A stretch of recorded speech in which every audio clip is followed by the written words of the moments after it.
ಸರ್ಕಾರ ಒಂದು ತೀರ್ಮಾನ ತಗೊಳ್ಳೋದನ್ನ ಅಪೋಸಿಷನರ್ ತೀರ್ಮಾನದಂತೆ ನಾವು ತಗೊಳಕ್ಕಾಗಲ್ಲ. ನಮಗೆ ಯಾವುದು ತೀರ್ಮಾನ ತಗೊಳ್ಳೋಕ್ಕೆ ಕಾನ್ಸ್ಟಿಟ್ಯೂಷನಲ್ಲಿ ಮತ್ತು ಸರ್ಕಾರಕ್ಕೆ ಮುಖ್ಯಮಂತ್ರಿಗೆ ಪವರ್ ಇದೆ ಇಲ್ಲ ಅನ್ನೋದನ್ನು ನಾವು ನೋಡಿ.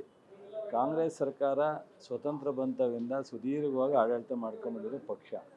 ಸಿದ್ದರಾಮಯ್ಯನವರಿಗೆ ಅವ್ರದ್ದೇ ಆದಂಥ ಅನುಭವ ಇದೆ ಮತ್ತು ಆಡಳಿತ ಮಾಡಿದ್ದಾರೆ. ಇವರು ತೀಟೆಗೋಸ್ಕರ ತೀಟೆ ಮಾಡೋದ್ರಲ್ಲಿ ಅರ್ಥ ಇಲ್ಲ. ನಮಗೆ ಕಾನೂನು ಬಾಹಿರವಾದಂಥದ್ದಲ್ಲ ಅವೆಲ್ಲ ಕಮಿಟಿಗಳು.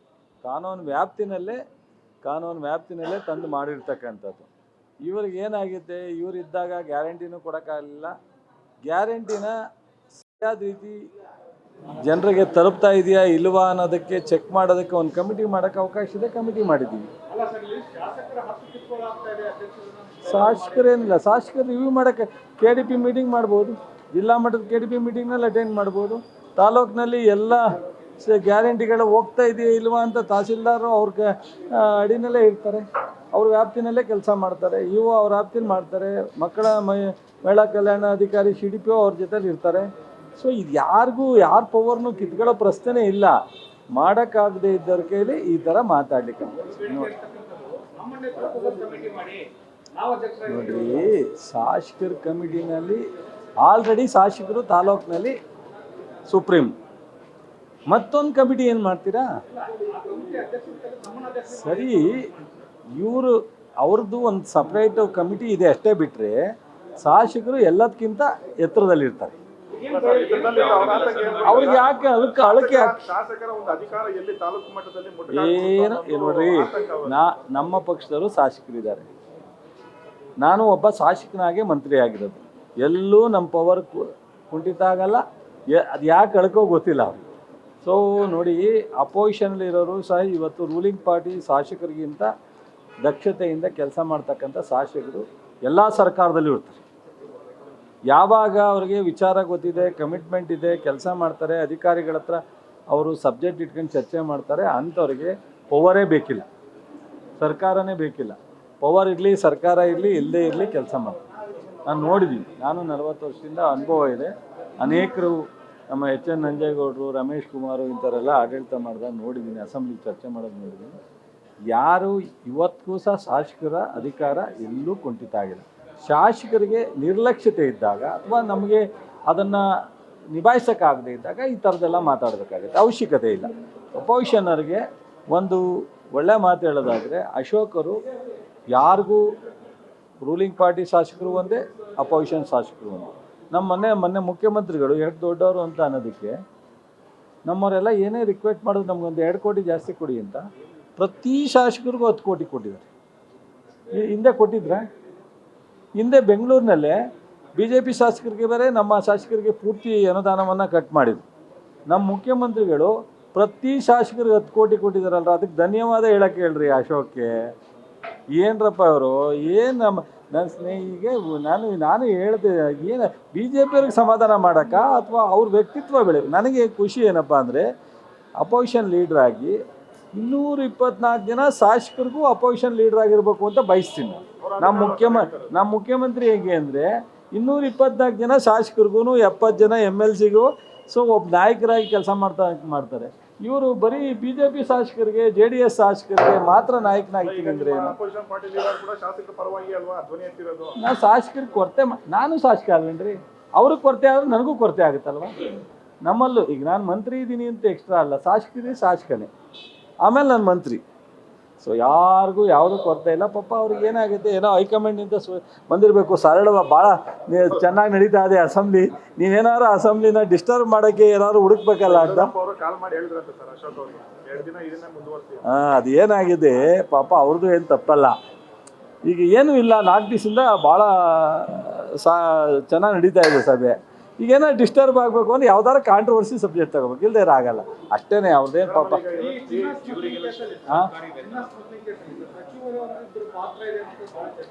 ಸರಿ, ಈಗ CBIನವರೇ ಹ್ಯಾಂಡಲ್ ಮಾಡ್ತಾ ಇರೋದ್ರಿಂದ ಅವರೇ ಎಕ್ಸ್ಪೋಸ್ ಹೇಳ್ಬೇಕಲ್ಲ. ನಮ್ಮ ಹೋಮ್ ಮಿನಿಸ್ಟ್ರು ಹೇಳಿದ್ದಾರೆ, ಸೊ DCM ಹೇಳಿದ್ದಾರೆ. ಯಾರು ಅಂತೇಳಿ ಫೈಂಡ್ ಔಟ್ ಮಾಡಿದ್ರೆ, ಈಗ ತನಿಖೆ CBIನಲ್ಲಿದೆ. ಸರ್ CBI ತನಿಖೆ ಮಾಡ್ತಾ ಇದೆ. ಈ ನಡುವೆ DCM ಅವರು ಸಚಿವರು ಯಾರು ಭಾಗಿಯಾಗಿಲ್ಲ ಅಂತ ಕ್ಲೀನ್ ಚಿಟ್ ಕೊಟ್ಟಿದ್ದಾರೆ. ಇದು ಎಷ್ಟರ ಮಟ್ಟಿಗೆ ಸರಿ ಅಂತ ಅಂದರೆ ಇವತ್ತು ನಮಗಿರೋ ಮಾಹಿತಿ ಪ್ರಕಾರ ಯಾವುದೂ ಇಲ್ಲ ಅಂತ ಹೇಳಿದ್ದಾರೆ. ಯಾವ್ದಾದ್ರು ಇದ್ರೆ ಹೇಳಿದ್ರೆ ಆಯ್ತು, ಓಕೆ. CBIನವರು ತಡ ಯಾಕೆ ಮಾಡ್ತಾರೆ? ಇದ್ರೆ ಹೇಳ್ಬಿಡ್ಲಿ, ಇಂಥವ್ರು ಇದ್ದಾರೆ, ಇದ್ರ ಹಿನ್ನೆಲೆ, ಇದ್ರ ಬ್ಯಾಕ್ಗ್ರೌಂಡು, ಇಂಥವ್ರ ಸಪೋರ್ಟ್ ಇದೆ, ಈಗ ನಾನು ನೀವು ಪರಿಚಯ ಇರ್ತೀವಿ, ನಾವು ಮಾತಾಡ್ತಿರ್ತೀವಿ, ನೀವೇನೋ ತಪ್ಪು ಮಾಡ್ತೀರಿ, ಅದಕ್ಕೆ ನಾನು ಹೊಣೆ ಆಗಕ್ಕಾಗ್ತದಾ? ಈಗ ನಾವು ಕ್ಲೋಸ್ ಫ್ರೆಂಡ್ಸ್ ಇರ್ತೀವಿ, ಅಥವಾ ದಾರಿಯಲ್ಲಿ ಹೋಗ್ತಾ ಒಬ್ಬ ಮಂತ್ರಿ ಅಂದರೆ, ಒಬ್ಬ MLA ಅಂದರೆ, ಒಬ್ಬ ಲೀಡ್ರ್ ಅಂದರೆ ಸಾಮಾನ್ಯವಾಗಿ ಪರಿಚಯ ಇರ್ತಾರೆ. ಪರಿಚಯ ಇದ್ದವ್ರು ಏನೋ ಮಾಡಿದ ತಕ್ಷಣಕ್ಕೆ ಎಲ್ಲ ನಾವೇ ಹೊಣೆ ಹಾಕಾಗುತ್ತಾ? ಅದಕ್ಕೆ ಇನ್ವಾಲ್ವ್ಮೆಂಟ್ ಅಂತ ಅಂದರೆ ಆ ಒಂದು ಸರ್ಕಮ್ಟೆನ್ಸಲ್ಲಿ ಏನಾದ್ರು ಇವ್ರ ಕೈವಾಡ ಇದ್ದರೆ ಇನ್ವಾಲ್ವ್ಮೆಂಟ್. ಪರಿಚಯ ಇದ್ದ ಕ್ಷಣಕ್ಕೆ ಫೋನ್ ಮಾಡಿದ ತಕ್ಷಣವೇ ನಾವು ಇನ್ವಾಲ್ವ್ಮೆಂಟ್ ಅಂತ ಹೇಳಲಿಕ್ಕಾಗಲ್ಲ. CBIನವರು ಸುಮ್ಮನೆ ಹೇಳೋಕ್ಕಾಗತ್ತಾ? ಅದಕ್ಕೋಸ್ಕರ CBIನವ್ರು ಹೇಳಿಲ್ಲ. ಏನಾದ್ರು ಸರ್ಕಮ್ಟೆನ್ಸ್ ಇದ್ದರೆ ಆ ಅಮ್ಮನ ಜೊತೆಯಲ್ಲಿ ನಮ್ಮ ಮಂತ್ರಿಗಳಾಗಲಿ ಅಥವಾ ಇನ್ಯಾರೇ ಆಗಲಿ, ಸೊ ಈ ವಿಚಾರದಲ್ಲಿ ಅವ್ರು ಕೈ ಜೋಡಿಸಿದ್ದಾರೆ ಅನ್ನೋ ಮಾಹಿತಿ ಇದ್ದರೆ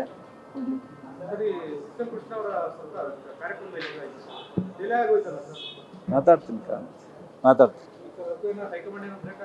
ಇಲ್ಲಪ್ಪ, ಬೆಂಗಳೂರಲ್ಲಿ ಒಬ್ಬ ಮೊಹಮ್ಮದ್ ಗಜ್ನಿ ಅಂತ ಅವ್ರು ಬಂದು ಇಲ್ಲಿ ಸೇರ್ಕೊಂಡಿದ್ದಾರೆ ಅಂತ DK ಶಿವಕುಮಾರ್ ಅಂತ ಗುರಿ ಹಾಕಿ ಹೇಳಿದ್ದಾರೆ. ಮೊಹಮ್ಮದ್ ಗಜ್ನಿ ಅವರು ಆಡಳಿತ ಮಾಡಿದಾರಲ್ರಿ 18 ತಿಂಗಳು 14 ತಿಂಗಳು. ಬೆಂಗಳೂರು ಏನು ಮಾಡಿದ್ದಾರೆ ಹೇಳ್ರಿ? ಸುಮ್ಮನೆ ಹಿಂಗೆ ಹಿಡ್ಕೊಂಡು ನಾನು ಜನ ಪರ, ನಾನು ಕಾರ್ಯಕರ್ತರ ಪರ, ನಾನು ಸಾಮಾನ್ಯರ ಪರ, ನಾನು ಇದು ಒಂದು ಮಾತಾಡೋದಲ್ಲ ರೀ, ಪ್ರೂವ್ ಆಗಬೇಕು ರೀ. ಸುಮ್ಮನೆ ಯಾಕೆ ಮಾತಾಡ್ದೆ? ಪಾಪ ಕುಮಾರಣ್ಣ ಅವ್ರಿಗೆ ಚೆನ್ನಾಗಿರಲಿ ಬನ್ರಿ, ನಮ್ಮದು ಕೇಂದ್ರದಲ್ಲಿ ಮಂತ್ರಿಯಾಗಿ ಕೆಲಸ ಮಾಡ್ತಾರೆ. ಅವ್ರಿಗೆ ರಾಜ್ಯದಲ್ಲಿ ಇಲ್ಲಿ ಅಪೋಸಿಷನಲ್ಲಿ ಕೂತ್ಕೊಂಡು ಚರ್ಚೆ ಮಾಡಿ ಅಂದರೆ ಇಲ್ಲಾಗಲ್ಲ ಅಂತ ಅಲ್ಲೋದ್ರು. ಅಲ್ಲೋಗಿ ದೊಡ್ಡ ಮಂತ್ರಿ ಕೊಟ್ಟವ್ರೆ, ಅಲ್ಲಿ ಕೆಲಸ ಮಾಡೋದ್ಬಿಟ್ಟು ಬಂದು ಇಲ್ಲಿ ಶಿವಕುಮಾರ್ ಸಿದ್ದರಾಮಯ್ಯ ಅಂದರೆ ಏನು ಪ್ರಯೋಜನ?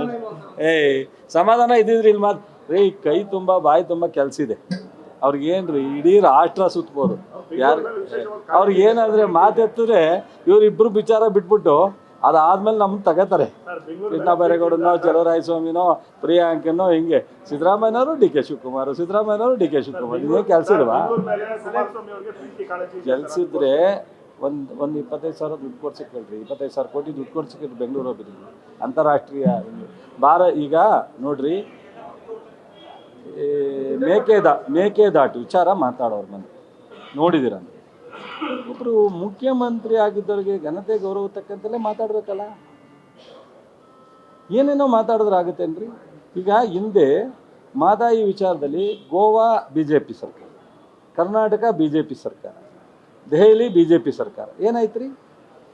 ತೀರ್ಮಾನ ಆಯ್ತಾ? ಒಂದೇ ಪಾರ್ಟಿ ಮಾಡ್ಬೋದಾಯ್ತಲ್ಲ, ಒಂದೇ ಟೇಬಲಲ್ಲಿ ಕೂತ್ಕೊಂಡು ಡಿಸ್ಕಸ್ ಮಾಡ್ಬೋದಾಯ್ತಲ್ಲ. ಇವತ್ತು ಬಂದು ಮುಖ್ಯಮಂತ್ರಿಗಳು ಚುನಾವಣೆ ಆಗನಾಗ ನಾನು ಮೋದಿ ಹತ್ರ 5 ನಿಮಿಷಕ್ಕೆ ಆದೇಶ ಕೊಡಿಸ್ತೀನಿ ಅಂತ ಹೇಳಿದ್ರು. ನಿಮ್ಮ TV ಇದೆಯಲ್ರಪ್ಪ? ಇಲ್ಲ ಅಂತ ಹೇಳೋಕ್ಕಾಗಲ್ಲ. ಅವರು ಇದೆಯಲ್ಲಪ್ಪ. ಸುಮ್ಮನೆ ಏನೋ ಮಾತಾಡ್ಬಿಡಪ್ಪ ಪ್ಲೀಸ್. ಕೇಳ್ರಿ, ಪಟ್ಟಿ ಹೇಳಿದ್ದೇಳ್ರಿ.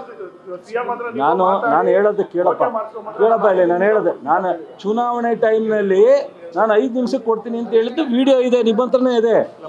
ಮೊನ್ನೆ ಬಿಡ್ರಿ, ಚುನಾವಣೆ ತಿರುಗಿಸಿ ಮಾತಾಡಿದ್ರೆ ಅದು ಇವ್ರಿಗೆ ತೋರ್ಸಪ್ಪ ಒಂಚೂರು ದಯವಿಟ್ಟು ನಮ್ಮ ಬ್ರದರ್ಗೆ. ಕೇಳಿ. ಈಗ ತಮಿಳ್ನಾಡಿನಲ್ಲಿ ನೀವು ರಾಜಿ ಮಾಡಿ ಕೇಳಿ, ನಾವು ಕೊಡಿಸ್ತೀನಿ ಅಂತ ಅಂದರೆ ಇದು ಎಂಥದ್ರಿ? ತಮಿಳ್ನಾಡವ್ರು ತಮಿಳ್ ರಾಜಕಾರಣ ಮಾಡ್ತಾರೆ, ನಮ್ಮವರು ನಮ್ಮ ಕನ್ನಡ ರಾಜಕಾರಣ ಮಾಡ್ತೀವಿ. ಸೊ ನ್ಯಾಷನಲ್ ಲೆವೆಲಲ್ಲಿ ನಾವು ಒಂದಾಗೋದು ಬಿಡೋದು ಬೇರೆ. ಆದರೆ ತಮಿಳ್ನಾಡು ಇದನ್ನು ಬಿಟ್ಬಿಟ್ಟು ನಮ್ಮ ಜೊತೆ ಇರ್ತಾರೆ ಅವರು.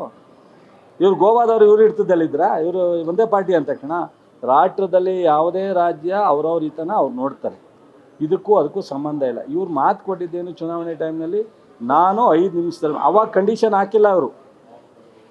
ತಮಿಳ್ನಾಡಿನಲ್ಲಿ ಇವ್ರು ಒಪ್ಪಿಗೆ ಕೊಡಿಸಿದ್ರೆ ನಾನು ಕೊಡಿಸ್ತೀನಿ ಅಂತ, ಈಗ ತಮಿಳ್ನಾಡಿನಲ್ಲಿ ಒಪ್ಪಿಗೆ ಕೊಡಿಸಿದ್ರೆ ನಾನು ಕೊಡಿಸ್ತೀನಿ ಅಂತ. ಇದು ಗೌರವನ ಅವ್ರಿಗೆ? ತೂಕ ಅನ್ನಿಸುತ್ತಾ? ಅವ್ರ ಮಾತಿಗೆ ಬದ್ಧತೆ ಇದ್ದಾರಾ? ಆಗಿದ್ದರೆ ಹುಬ್ಳಿನಲ್ಲೂ ಇದು ಬೆಳಗಾಂನ ಭಾಗಕ್ಕೆ ಮಾದಾಯಿ ಸಮಸ್ಯೆ ಬಂದಾಗ ಗೋವಾ ಮತ್ತು ದೆಹಲಿ ರಾಜಕಾರಣ BJP ಇತ್ತು, ರಾಜ್ಯದ ರಾಜಕಾರಣ BJP ಇತ್ತು. ಅವಾಗ ಏನು ಮಾಡ್ತಿತ್ತು? ಮಾಡಿ ಇಂಥ ಎಲ್ಲ ಏನು ಯಾರು ಅವ್ರು ಬುದ್ಧಿವಂತರು, ನಾನು ಅವರಷ್ಟು ಬುದ್ಧಿವಂತರಲ್ಲ, ನಾನು ಒಪ್ಕೋತೀನಿ. ಹಂಗಂತ ಅಂದರೆ ನಮಗೆ ಕನಿಷ್ಠ ಜ್ಞಾನನೂ ಇಲ್ಲ ಅಂತ ತಿಳ್ಕೊಂಬಿಟ್ಟು ಮಾತಾಡಿದ್ರೆ ಏನು? ನೋಡ್ರಿ, ಕಮಿಟ್ಮೆಂಟ್ ಅವ್ರದ್ದು.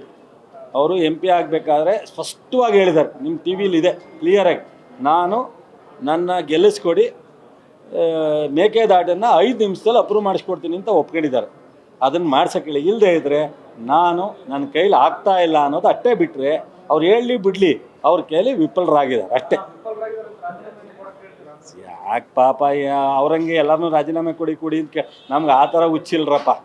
ಯಾವ್ದಾರ ಸರ್ಕಾರ ಬಂದ ತಕ್ಷಣ ನೀವು ಇಳೀರಿ, ನೀವು ರಾಜೀನಾಮೆ ಕೊಡಿ, ಅವ್ರಿಗೆ ಅಷ್ಟೇ ಕೇಳೋದು. ನಮ್ಗೆ ಇರಲಿ ಇನ್ನೂ 4 ವರ್ಷ ಅವ್ರೇನು ನಾವು ಆ ಥರ ಏನು ಬೇಜಾರಿಲ್ಲ ಅವ್ರ ಮೇಲೆ. ಅವ್ರ ಅಧಿಕಾರದಲ್ಲಿದ್ದಾಗ ನಾವು ಖುಷಿ ಪಡ್ತೀವಿ ವಿನ ನಮಗೆ ನಮ್ಮ ಕಂಡ್ರೆ ಅವರು ಖುಷಿ ಇಲ್ಲ, ನಮ್ಗೇನು ಅವ್ರ ಬಗ್ಗೆ ಬೇಜಾರು. ನೋಡ್ರಿ, ವಿಶ್ವವಿದ್ಯಾಲಯ 2 ವರ್ಷ 3 ವರ್ಷ ಸರ್ಕಾರ ಇದ್ದಂಗೆ ಬಿ ಜೆ ಪಿ ಮಾಡಿರಲ್ಲ. ವಿಶ್ವವಿದ್ಯಾಲಯ ತಕ್ಕಂತೆ ವಿಶ್ವವಿದ್ಯಾಲಯ ಸ್ಟೇಟಸನ್ನು ಮಾಡೋಕ್ಕಾಗಲಿಲ್ಲ. ಅದಕ್ಕೆ ಅದ್ರ ಬಗ್ಗೆ ಚರ್ಚೆ ಇದೆ, ಕ್ಯಾಬಿನೆಟ್ ಬರುತ್ತೆ, ಅದನ್ನು ಬೇಕೋ ಬೇಡವೋ ಅದರ ಸ್ಟೇಟಸ್ ಏನು ಎಲ್ಲನೂ ಚರ್ಚೆ ಮಾಡ್ತೀವಿ. ಇದು ತೀರ್ಮಾನ ಆಗಿಲ್ಲ. ಸಬ್ ಕಮಿಟಿ ಕೊಡೋದು ಯಾಕೆ? ಆ ಎಲ್ಲ ವಿಚಾರವನ್ನು ಚರ್ಚೆ ಮಾಡಿ ಫುಲ್ ಕ್ಯಾಬಿನೆಟಿಗೆ ತರ್ತಾರೆ.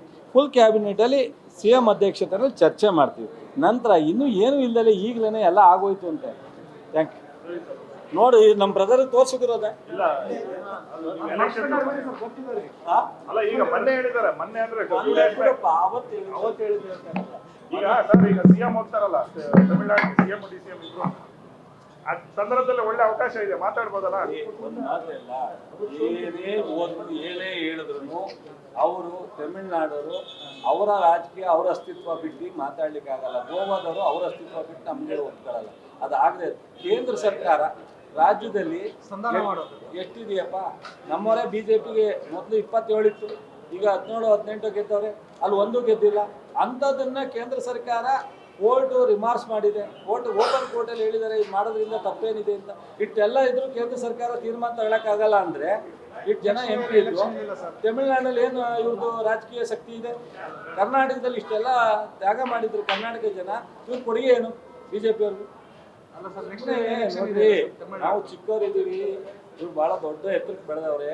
ಬಾಯಿ ಬಂದಂಗೆ ಮಾತಾಡೋದಲ್ಲ, ಸತ್ಯ ಮಾತಾಡೋದು. ಗ್ಯಾರಂಟಿ ನ್ಯೂಸ್, ಸುದ್ದಿ ಖಚಿತ, ನ್ಯಾಯ ನಿಶ್ಚಿತ.